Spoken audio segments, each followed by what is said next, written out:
back to the Citizen channel. Hope you're all staying safe and well, and I continuing look at the history of our great club, the history of Manchester City since 1880. This is the modern day version. We're looking at season 23-24. In the old versions, we've gone from 1880 to the mid-70s, so catch up with them. So there's still the 80s and the 90s and the O's and the 10s to go, but and probably one or two of the early 20s, because I've only been doing this for a couple of seasons. So this is the updated version. We're up to March 23-24 season, of course. This is part 2, so make sure you've watched part 1 of March as we have a look at our wonderful club. Modern and old history, of course, but this is all about sort of modern. As I'm recording this, anyway, if you're watching it 100 years down the line, it'll be old history, won't it? Even me. But there you go. Anyway, please join me. Please, if you are new to the channel, push that subscribe button, push the bell notifications, everything. If I'm around for 100 years, if this is still being watched in 100 years, I've done pretty well, haven't I? But anyway, push them buttons, guys. It'd be great to have you on board. Check the vlogs, lots of City history stuff and City current and everything. And you will see some film and TV stuff as well. So if you're very interested in that, or you know who might be interested, just give them a kick in my direction, of course. That'd be great to have them on board. Yep, so there we go. Give us a like. Give us a like if you like my feeble attempts at the history of Manchester City. In part 1, yes, that Manchester derby one, always a good thing. And we successfully got through to the Champions League quarter-finals. And we came away from Anfield with perhaps a valuable point in the scale of things at the time, although by the end of the month it wouldn't look as valuable as things changed. But we did get an injury to Ederson, didn't we? So that was a bit of a worry. On to the rest of March. Well, we'll start from the 14th of March. 3 City players were named in the England squad for the upcoming friendlies with Brazil and Belgium. Phil Foden, John Stones and Kyle Walker all selected by Gareth Southgate. Jack Grealish is unavailable due to a muscle injury picked up last month, and England begin the international break with a visit to Brazil before Belgium. Then KDB all of a sudden pulls out as well of the Belgium squad with a bit of a niggle. 15th of March, City have been drawn against Real Madrid in the 23-24 UEFA Champions League quarter-finals. The first leg will be played at the Bernabeu on the 9th of April, with the return match at the Etihad on the 17th of April. We can't wait. And should Pep's side and us progress past Madrid, we will face either Arsenal or Bayern Munich in the semi-finals, which take place in May. Again, we've got the away leg first, so that's good, isn't it? So whatever happens, we can have a good night at the Etihad. Well, until the final whistle anyway. 16th of March, back in FA Cup action. The FA Cup quarter-final against Newcastle. It ended City 2, Newcastle 0. Pep's 11, he made 5 changes to that Liverpool team. Ortega, Walker, Akanji, Diaz, Guardiola, Rodri, Kovacic, Bernardo, Foden, Doku, Haaland. The subs: Carson, Stones, Aki, Grealish, Alvarez, Gomez, Nunes, Bob, Lewis. KDB had a groin problem, as we know, so Ederson is also unavailable. Newcastle: Dubravka, Murphy, Sharp, Lascelles, Botman, Burn, Bruno, Longstaff, Willock, Gordon and Isaac.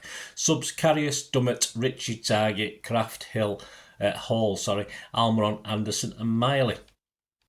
Key moments, i.e. the goals, etc. Breaking down the right after 13 minutes, Rodri, a simple pass to Bernardo just outside the box.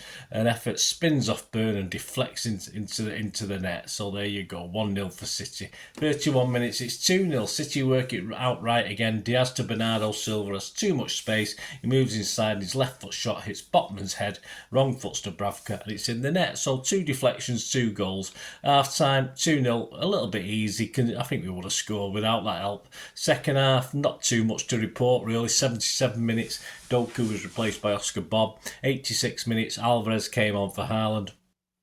My summary of the game: a pretty impotent Newcastle performance. City were always comfortable, perhaps fortunate with 2 goals, but it would have ended only one way anyway. Match stats: shots 16 for City, 5 on target, 2 for Newcastle, 1 on target. Possession 73% for City. Pass accuracy 91% for City, 80 for Newcastle. The XG was anywhere between 1.22 and 1.4 for City and 0.24 to 0.31 for the barcodes. Headlines: Manchester Evening News front page, silver service as City ease into semi-finals. Back page, City's burning desire. Inside, Simon Bukowski, City simply ticking over as airway art rivals Gunners after the break. Simon rated Akanji, Kov and Bernardo all an 8 in this one. Rumours, City have apparently made contact with Newcastle star Guimarães, well, amongst others, I suppose. Sunday Mirror, football pull-out, Steve Bates, silver star for Pep, deflected double keeps Guardiola's treble hopes alive. Bernardo was the highest rated with 8 out of 10. Inside the back pages, Simon Mullock said more silver to be had. Bernardo strikes it lucky twice, but there's nothing fortunate about another Wembley semi-final for City. Semis weekend will be the 20th of April. We'll play Chelsea and United got Coventry. 18th of March, 16 players in total are off on international duty, 15 for the full teams and 1 under 21, of course, being old Rico Lewis for the England under 21s. Kyle Walker-Stones and Foden went for England, Jeremy Doku to Belgium, Mateo Kovacic, Josko Vardio for Croatia, Haaland and Bob for Norway, Diaz, Nunes, Silton, Bernardo for Portugal, Rodri for Spain, Manuel Akanji for Switzerland, Nathan Ake for the Netherlands, and Julian Alvarez for Argentina. On to the 19th of March, it was announced that Manchester City will return to the United States this summer on pre-season tour in preparation for our 24-25 campaign. We will begin our pre-season campaign against Scottish Premier League Celtic, that should be fun, on the 23rd of July at Keenan Stadium, Chapel Hill. New York's iconic Yankee Stadium will play host to Manchester City's men's team as we travel to face AC Milan on the 27th of July 2024. Pep Guardiola's side then head to Florida to face his former club Barcelona at the Camping World Stadium, Orlando, on the 30th of July before travelling to Columbus, Ohio for their final fixture, taking place at the historic Ohio Stadium with a capacity of over 100,000. City will compete against fellow Premier League side Chelsea on Saturday the 3rd of August 2024. 24th of March, yes, Walker tweaks a hamstring early during a friendly loss for England to Brazil. Hopefully it's minor, but not as minor as we'd hoped. He returns and Rico Lewis is called into the full England squad from the under-21s. Akanji and Stones are also on the 27th of March, injury worries after the international break. 31st of March, of course, we're back to league action. It couldn't get much bigger. Currently, at the time of kick-off, second place Arsenal, as Liverpool had won in the morning and gone top, played us. Match day 39, a 4:30pm kick-off on the 31st of March 2024. Pep's 11, just 2 changes to the Newcastle game.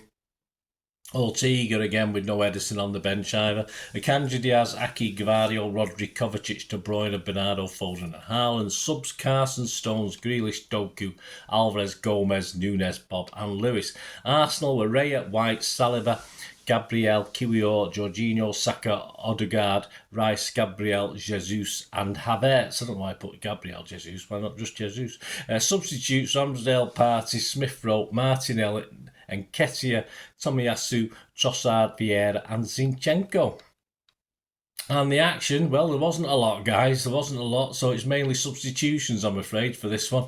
26 minutes, another blow for us as Nathan Ake limped off with what looked like a hamstring injury. Hopefully it's not too bad. We've heard, just before I've recorded this, Rico Lewis replaced him and goes to right back with Akanji moving into the middle. That's more or less the highlight or the low light of the half, whichever way you look at it. Half-time 0-0. Liverpool and Arsenal are both reasonably happy. 61 minutes, double substitution for City. Doku and Grealish replaced Foden and Kovacic.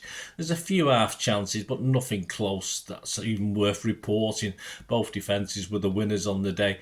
Arteta very defensive, gets a lot of criticism in the papers, off the fans mainly, not from the press. The press are praising him, but the fans aren't very impressed. We had 5 minutes extra time, but nothing to add really. Summary, feels like a defeat, it did, and we never really terrified them as we did last season, of course, but that's been the case most of the season. Not many teams we have terrified this year. Arsenal did a job, but it's the Scousers, of course, who get the benefit. Match stats, shots, City 12, just 1 on target. Arsenal 6, just 2 on target. So just 3 shots on target in the whole game. Possession 73% for City. Passes 690 against 269. Pass accuracy 88% against 71. We've made 9 fouls and Arsenal made 20. There was 2 bookings for Arsenal, but just for dissent and kicking the ball away. There was none for fouls, which is absolutely ridiculous, really. But there you go. It's no surprise with our Anthony Taylor as referee, was it? XG, City's was between 0.85 and 0.95. Arsenal's was between 0.68 and 0.73. And the table at the end of the day, as we get to the end of March, Liverpool are top with 67 points with a goal difference of plus 40. Arsenal, they've all played the same games. Arsenal is second with 65 points, 2 points behind with 46 goal difference. That's not bad. That's worth a point at the end of the day, certainly with it against our goal difference. We're third now, 64 points, 3 behind Liverpool, 2 behind Arsenal, but our goal difference is a lot worse. We're only 35 plus, so we're 5 behind Liverpool and 11 behind Arsenal. City gave Gvardiol the man of the match. Yes, fair enough. I gave it generally just the defence. That was it. Rodri was Jack Gorn's top rating with 8 out of 10 in the Sunday Mail. And the Mail, of course, listed Pep Pop at Boring Arsenal on the back page, including also on the back page of Manchester Evening News. It's a wake-up call.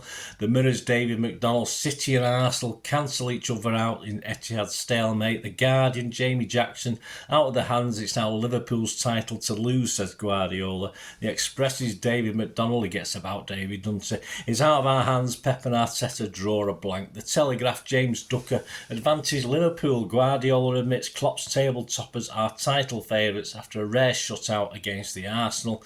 Stars, David McDonnell again. It's yours to lose. There, I see what he did there. Yours to lose. Inside the Mail, Oliver Holt. Gritty Gunners show they have finally escaped Pep's psychological stranglehold. Well, boring football's the answer. Fair enough, they have. Sammy McBell said Rice and Rodri is a battle royale. It certainly is. There might be some stats up there for you to look at. I think Rodri won.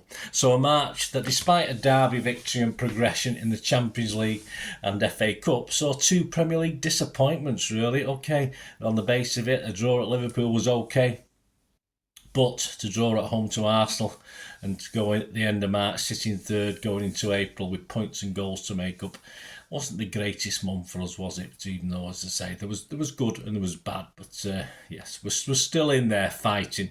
So join me, of course. We'll look forward to April. That'll be the next one to look at and see if our season falls apart, or at least we can keep going on certain fronts. So join me as we look back at the history of Manchester City since 1880, and next up from this one, April 2024. Thanks for watching, guys. Any memories, let me know. Until we meet again, that's one thing, don't I? Please stay safe, Blues. Come on, City. Bye for now.